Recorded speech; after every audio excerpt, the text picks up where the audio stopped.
The title of this panel is Alternative Economic Models Tackling Debt, Trade and Trade Dependencies on the Supply Chain and for the Global North.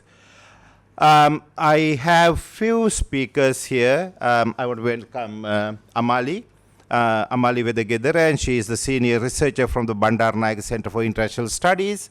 And we have Ayesha to my right hand, and she is from Ayesha Ahmad from Labor Education Foundation.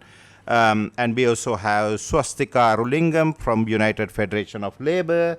Welcome. And also we have Chudley from Asia Pacific Movement on Debt and Development. So let me first invite Amali to speak on the role of debt challenging IMF orthodoxies, alternative narratives and pathways. Thank you, Hemantha. So I had to speak about debt. I will, of course, relate it to the Sri Lankan experiences and needs of our needs. And these are not, of course, exclusive, as we have seen during the last 2 days. Our lived experiences and the problems we have some kind of a homogeneous effect. Like, it's not only exclusive to Sri Lanka, it's very common to Pakistan and to India, to Bangladesh, to Maldives, to countries in people of Africa or Latin America or in Central Europe, where the debt has really plagued the people's livelihoods, which encompasses the national economies, and our ability to envision a debt-free future also. So I'll talk about the constitution of the debtor's prison in our countries. Sri Lanka has been working with the IMF for last 60 years. The first program was in 1965, and ever since we have gone to IMF for 17 times, the last time being in 2023. And this process of, we all know that the IMF loans don't come without are not simple loans. They accompany structural adjustment programs. So various conditionalities, where the austerity has been an integral part. Austerity meaning we all know that it is about reducing the government expenditure. And which all meant it's not only, so it's in Sri Lanka we have this overwhelming discourse about corruption. So it's very good for the governments to reduce their expenditure because there is a lot of wasteful expenditure.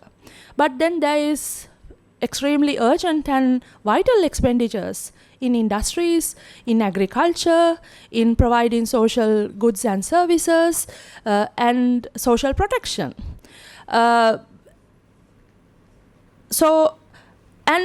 Because of these 17 programs of IMF for the last 60 years, Sri Lanka has become now, we saw during the economic crisis, we ran out of paper. So to imagine how a country could run out of paper is, I think, a very good point for us to realize the extent of deindustrialization that the Sri Lankan economy has experienced. And it has also meant that deindustrialization has meant that the Sri Lankan economy has been forced to rely on various vulnerable sectors, like tourism, like the services. The next closure and the US tariff episode, I think, really points out how even the remnant of industrial sector, like the low-end, low-value industries, like the garment and ready-made garment, how vulnerable it is, because we are made to depend on this value supply chains, because they are located in these supply chains without much autonomy and without any right to decide what we produce and how we produce all that. And the other part, I think the problem is what the IMF has done is, of course, with the austerity to reduce and austerity has not only meant that it is about government. This discourse of the IMF, that the IMF brings in, that these are structural adjustments are vital, and the free market is the only savior, has really created this ideology of that there is no alternative. So not only the government bureaucrats, the universities, the departments of economics, we are all socialized and brainwashed to believe that there is no alternative. And the other issue is, and Sri Lanka, I mean, as I said, we are basically a commodity exporter, meaning ready-made garments, tea, coconut, rubber, apart from the other services that we provide. We have become and because the structural vulnerabilities that these industries associate with, there's no actually, so there has been impossible to do without debt. And IMF programs have meant that we will depend on debt forever.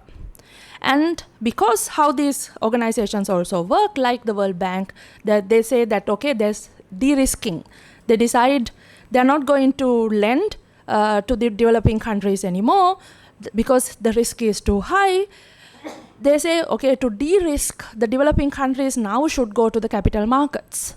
The Sri Lanka's default, we saw that in 2022, is exactly because of this following very obediently in this trajectory.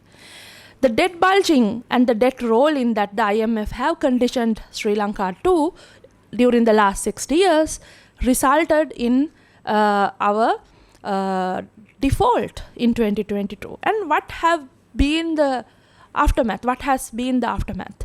And we saw that in Sri Lanka, we see that, I mean, the uprising of people, the mass uprising that for the first time in Sri Lankan history. But there were segments of the people who really demanded IMF. The Supreme Court also gave a verdict that delaying going to IMF is the reason why Sri Lanka could not stabilize sooner. And I think I don't think we have any kind of contention here. Like, we are not going to debate about this. I think there is a consensus about the IMF and the present predicament we are in. So I think the alternative, to think about the alternative, to start laying down various steps for the alternative, it is very vital. It's that we break this prison. We should break the debtor's prison. The meaning, we need to really mobilize. We need to connect the IMF programs to various lived experiences of the people, and by doing that, we will be able to mobilize a big social movement that is needed to exit the IMF program, that is extremely vital to Sri Lanka, because the IMF says that by 2028, that Sri Lanka should go back to the capital markets that caused the default. So, and I think in this room, we should not, hesitate to even imagine what will be the predicament, our predicament in 2028. They are laying the course for a second default. The second default is built into the debt restructuring agreement that the government agreed to. So I think because we are everybody here are mobilizers. I'm like a researcher, educators. So we have a greater responsibility to carry this message to the people that we work with. Then other thing I think is that the USAID episode that we experienced with the new Trump government also point out some vulnerabilities that we are also embedded in. Our governments are, of course, debt dependent, and our work, our activism, our mobilization are also aid and grant dependent. I need to say this because, I know Want is also front of providing alternative finance, alternative support, and kind of nurturing for this work. But when we think about alternative, we also have to kind of problematize this. If all our activism and mobilizations are going to be grant and aid dependent, what will we do when we are faced with something like USAID did? Because we've been really dismantled. That a lot of programs were forced to close down. So I think then the community owning our work, the mobilization, this imagination of alternatives, planting alternatives on the ground that the community has to own that work. So that, I think, is an urgent step. And for the community own what we do, we need to really address revitalizing the subsistence economy. So to revitalize the subsistence, because there is if Sri Lanka is going to default in 2028 or afterwards again, we need to have a solid subsistence level, because the people cannot really fall below the subsistence any longer. They have already it has already happened. So various alternative community credit mechanisms, rekindling these traditional ways of, let's say, like the collective labor practices, agroecological practices. I think these has to be part and parcel of our activism and mobilization. Thank you. Thank you, Amali. Let me go to Ayesha Ahmad. She's from Pakistan, representing Labour Education Foundation. Thank you. Much of what we are all saying is same, because we shared the same history, we shared the same context. And of course, I'll start off with our topic, that is around tracking debt and trade dependencies. Nobody has talked about the supply chain. I would like to talk briefly about this supply chain context as well. So, of course, we share the same history. We have these regressive conditions of the foreign loans in Pakistan, throughout South Asia, especially in Pakistan and Sri Lanka. And both these countries, the large part of the budget is allotted for paying those debts. The global south debt, we start from here, has a colonial legacy. We all agree on that. And now the global north is using those neo-colonial tools by those institutions, by those big corporations, and the same plunder and loot and extortion is still going on. And the wealth extraction is still being done, and the interesting thing is that they still say that they are the generous providers, and they, as Asad also said, that power is the source behind it, and power is being maintained as being the creditors now in these neo-colonial times. We are not still over the colonial legacy. So we are still the others in the eyes of those neo-colonizers. We are still the ones who are considered as backward. We are still the ones who are considered as being irrational, and the discourse is with them. The reparation part, they think that they are they have the responsibility, and they are still maintaining the administration of our land via the debt.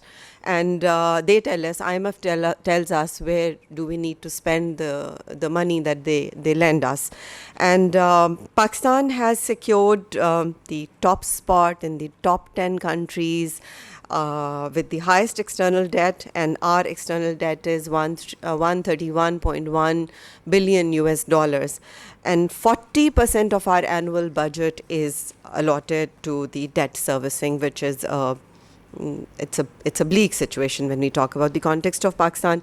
And to pay these interests, we are getting more loans, and this reminds us again of Shylock, the money lender, and IMF is that Shylock. And IMF says that if the money lender says that if loan is not being returned, it's not being paid, we owe a pound of flesh to them, and that's what we are doing. Pakistan has become a security state, and most of our budget is allotted again, most of the chunk of our budget ends up in the military budget. We have seen wars, we have seen, since 1980s onwards, we have seen the worst kinds of privatization of the energy sector, PIA, the major sectors. Then Zegam also mentioned that we have been the land for the Soviet-Afghan war. We've seen military dictatorships. We still have the poor governance. We have a very low productivity per capita rate, and it is on the brink of default with the stunned growth. Movements and campaigns in Pakistan around debt cancellation are almost close to none. There are very few movements that raise this issue of debt cancellation and of tax justice or tax the rich. Well, the Global North, with their projects of sustainability, they have this lollipop of sustainability. The industry has this lollipop of sustainability. Okay, so So this Global North for Pakistan, for Sri Lanka, for Global South broadly, still has this white supremacy at the back of their head. They are still on the mission civil astre when we talk about climate justice. We don't want them to tell where we are going to start from and who owes what to who. And of course, they build the narratives, and we all know that narratives are never innocent. They are built, they are fabricated. We need to ask this question: whose benefit are these narratives in? Who is going to get benefited out of those? And in Pakistan, we have started building local alliances. We have started trying to integrate the labor rights, the climate justice rights, the economic reforms into this bigger alliance. We've been trying, Labour Education Foundation, with other movements around the climate justice. We've been trying to build alliances, keeping the workers at the heart of the transition. For example, when we talk about climate justice in the fashion industry, it starts with the justice of the garment workers. The industry is not willing to look at it. The industry has sustainability as the selling point, which misses, of course, the worker lens. And we, in our struggles, we're trying to keep the concept of decent work at the center of our struggles in Pakistan. Decent life, decent jobs for the workers, for their right to unionize, freedom of association, their occupational health and safety in their working conditions, their social security. There are no implementation of labor laws in our country. In the supply chain, we, after the GSP Plus and European Union's corporate sustainability due diligence laws and HRDD, they all miss the climate justice lens. They talk about sustainability and energy transformation. So this lens is missing from the talks there as well.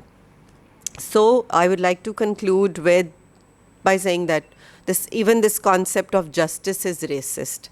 Justice means differently for different people at different levels.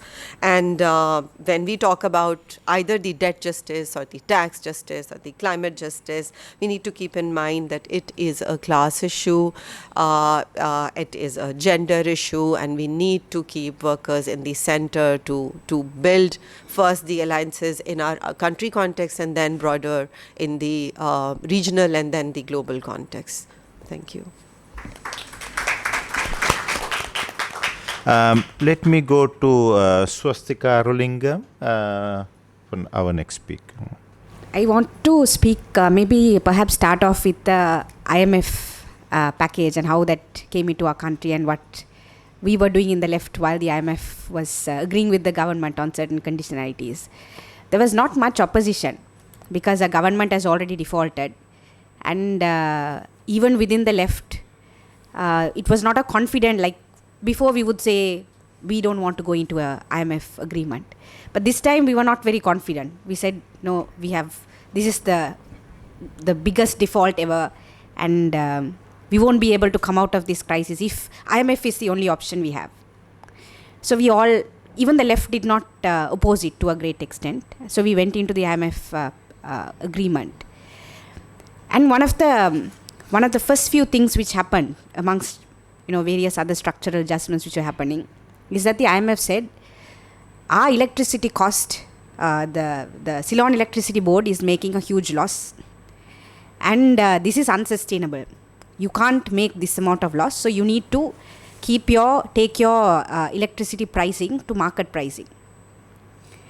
And as a result, literally overnight, our electricity prices increased 3 times over. And in a country where a population is of 21 million, nearly 500,000 people lost their electricity connection. 500,000 people. And no one batted an eyelid. Just 500,000 people went into darkness. And to date, we don't know whether they have regained their connections or not. A new government came to power and they said, now we are going to reduce your electricity tariffs. And now once again, the IMF, because of the IMF's pressure, we are once again seeing an increase in, going to see an increase in electricity cost. So initially when they said market pricing, electricity board is making loss and so on, everyone was, the middle class, the elites were cheering on and saying, yes, we should not subsidize the poor. They didn't realize we were all being subsidized. They thought only the poor was, we were all paying for it. It was only the poor which was getting a free ride on it. And then they realized, no, businesses were also being subsidized. The garment sector was being subsidized. And now they're saying electricity board is not calculating their costs properly. In fact, when they make losses, they put it on us. When they mean us, it means the business sector and so on. But when they make profits, we are not getting anything out of it. Our bills are not going down and so on. So now even the business sector is now talking about this electricity cost, which at the time when the IMF came in, everyone was like, yes, no one should be subsidized because we actually pay. It's only the poor which gets subsidized according to the mainstream narrative. So it is the similar argument or the similar narrative, mainstream narrative with debt, right? They said, if we take the loan, we have to pay back and so on. But no one spoke about the fact that who actually took the loan, who benefited from the loan, and who is actually paying for the loan. The profits are always privatized, and it is only the cost which is socialized. So same thing happened with the debt. And we went into a debt restructuring agreement. And now, at this point, we're going to end up paying 14% more than what we would have paid before the debt restructuring. And our local elites were very much part of this debt restructuring narrative. Our local elites were very much part of it. So it was the IMF, it was the international creditors, but they also had a ally within our country benefiting and profiting out of this crisis. Similar with the supply chain, Ayesha spoke about it. We recently have a factory which has closed down. 1,400 workers have lost their jobs. And somehow the fault is the union and the collective agreement. That is the fault. That is why the factory has closed down. It's not because of the fact that factories have decided to close down by violating the law. No one is speaking about that. But it is about the union and the collective agreement. And the Free Trade Zone Manufacturing Association is being blamed for the factory closure. So the reason I mention all of this is that the left or on the first day of this conference, Kumar said we don't have movements. And in Sri Lanka, we are still talking about building a movement. In other countries, movements, we may have movements, but we are talking about weakened movements, right? So we know all of this. We know the IMF, we know about the IMF, we know about the global financial architecture, and we know that third world countries are being exploited. But when something happens, when a country goes into default, when the IMF is coming into countries like Sri Lanka, in Pakistan and so on, we don't know what to do because we are not ready. There is nothing on the ground. So we have to just look at the sky and wait until the existing status quo does what it does. So I think as a first alternative, because we are supposed to think about alternatives, right? We are talking about movement building. And it's not something of an idea which is floating in the sky. There are two things which we have to do. One is education. When I say education, it does not mean only in conferences like this, but work education, farm education, and education of fishers. And it's not, when I say education, it's not in a, as if we know more than people who are producing the wealth. It's not in that tone. But unless we share ideas, unless we say these ideas of alternative economic models exist, alternative models of production exist, alternative way of living exists, unless these ideas which we have read in books and we have spoken about this in conference, unless we have this exchange of ideas, people can't imagine a different future. Ideas have to be shared. Unless ideas are shared, we can't imagine a different future. We would think supply chain and the factory flow is the only future imaginable. So when a factory closes down, my life is going to be over until I find another job in another place. So work, education, and in a sense, it's not like a few of us educating someone else, but an exchange of ideas is very, very important if we want to start talking about movement building. And the other thing is organizing. We are doing that on the ground through trade unions, through farmers' movements, through fishers' movements and so on. We are doing that on the ground. But much more resources have to be put into organizing, because that is what we are all speaking about, the fact that trade union numbers are falling down. So why is it falling down and what can we do about it? So much more resources have to be put into organizing these movements. And the other thing is, in all of our conversation, we have to bring class into the discourse. Because whether it be in Palestine or whether it be in the next factory floor, we all know who is disposable.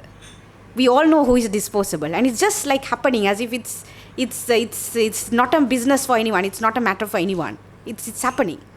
So we have to bring in class, of course, in relation to race and gender and caste and so on. But we have to bring class into the discourse, because that is where we really understand who is disposable and who is not, even when we think about just transition, climate change, sustainable development, and so on. Thank you. Thank you. Thank you very much, Swastika.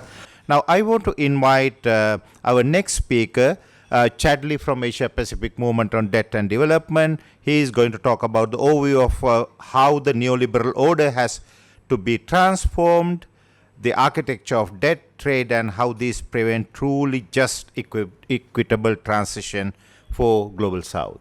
Chadley, flows. Thanks, Hemantha, and thanks, Warren Want, for allowing us to speak on this panel. A just transition, presents unique challenges for the Global South. Southern nations, which are the most vulnerable to climate change's impacts, have long struggled with meeting their population's basic needs due to structural problems such as poverty, high inequality, food insecurity, undernutrition, energy poverty, etc., etc. These conditions reflect the centuries of exploitation and unequal exchange between North and South. Colonialism and imperialism subsumed Southern economies under the global capitalist system that facilitated the development and industrialization of the North and molded us into net exporters of raw materials and cheap labor, perpetually relegating us to low value added locations in the global economy. And even after formal independence for many of our countries, the Northern dominated international financial architecture and global trade regime enforced by the IMF and World Bank, as our panelists spoke about, the World Trade Order, the WTO, and other institutions continue to keep our economies indebted, heavily reliant on imports and foreign currencies, and lacking access to vital and socially necessary technologies.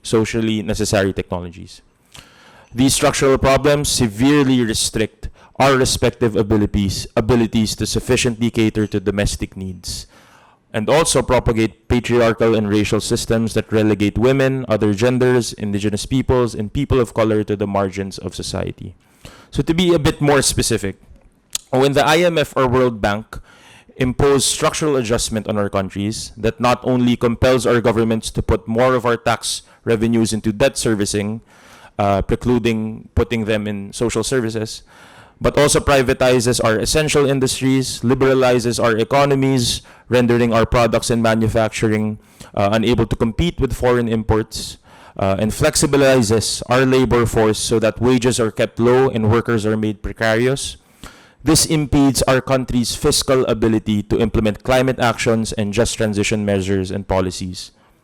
When the WTO, through the enforcement of the TRIPS, or the trade-related intellectual property rights, prevents us from accessing and manufacturing life-saving and development-inducing technologies on our own, such as RE, renewable energy, medical technology like vaccines, as we saw in the pandemic, high-speed mass transport like maglev trains and high-speed rail, indigenous seeds, and plant varieties that better feed our peoples. This further makes us dependent on foreign imports, causing deficits and preventing the economic development that enables us to achieve climate actions and just transitions. When investor-state dispute settlement, the ISDS, where allows multinational corporations to sue our governments if we tax their profits or if government policy reduces their profit margins in any way, this further cripples our ability to implement climate actions and just transitions. So these inequities imposed by the global north are not unrelated to the current climate crisis. The wealthiest, most developed, and most industrialized countries, along with the multinational corporations and international financial institutions they dominate, are responsible for most of current and historical greenhouse gas emissions, as Assad mentioned earlier. Recent data shows that collectively the global north is responsible for 92% of excess greenhouse gas emissions. Simply put, the climate change disproportionately impacts our countries and communities with the least responsibility for its causes, and who currently do not have the capacity and resources to address it sufficiently, precisely because of the system that has made us so. So from the perspective of the climate crisis, the historical processes that subordinated billions of people to the interests of northern elites and corporations and render them vulnerable to climate change and to the multiple crises are the same processes that have fueled ecological devastation and are now threatening the world's existence. So we've heard from our different panelists from different countries, and I'm sure you'll know more about the different countries in the South facing these problems imposed by the North. But we have different dynamics. There is no one-size-fits-all solution to implementing just transition in the global South. Each country and region has its own share of unique challenges and risks. However, there can be no equitable and just transition without a confrontation with these global and national structures and systems that we mentioned. And I'm sure we'll hear more about it later in the other panels, more specifically and more concretely. There can be no just transition in the global South without addressing equity between and among nations. And that's why a transition must not only be just, it must also be equitable. Thank you.